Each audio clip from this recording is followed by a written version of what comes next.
Hello guys, finally 12-13 घन्टा duty गरेर room जाँदैछु। मेरो खाना रुममा साथीले कुर्दैसँग भयो खाना खाना भनेर। अब यसमा जाने हो। यसैले अन गरेँ, कति बारे बेलुकी भइसक्यो। 10 बजिसक्यो। बिहान 9 बजे आएको है गाइस। यसमा राख्नु क्यामेरा। विदेशमा बिहानदेखि आएर ड्युटी गरेको, बेलुकी यसरी जानुपर्छ। यहाँ सिक्युरिटी रहेछ, यहाँ केही त गर्दैन होला।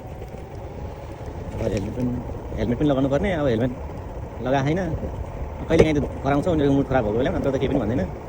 झर्र ठाकेछ यार।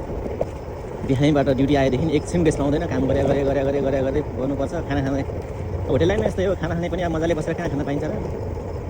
कहाँ होटेल लाइनमा अब सेफहरूको उसहरू यस्तै हो। कहीँ कुनामा गएर खानुपर्छ।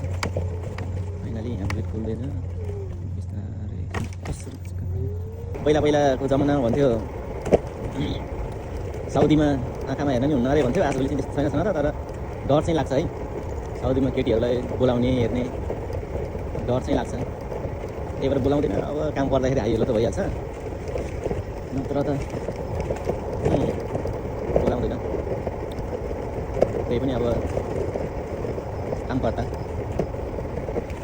फाइनली अब यहाँ अहिले हाम्रो एरियामा घुसेमा यो स्कुटर पनि मैले लिएको चाहिँ लगभग 1.5 वर्ष हुन लागिसक्यो। तर यो मैले अहिले चलाइराखेको चाहिँ अब मेरो होइन, साथीको।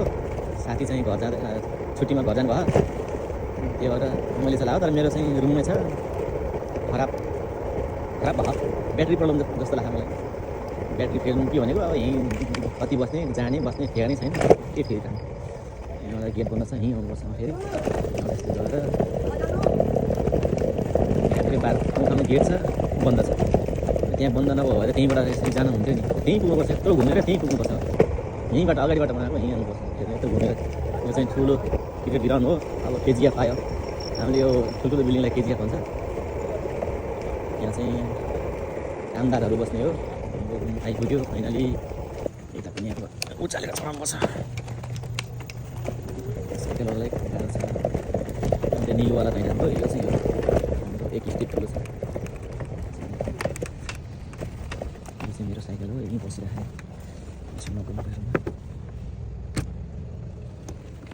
हेलो, कैसे हो? सराई हो।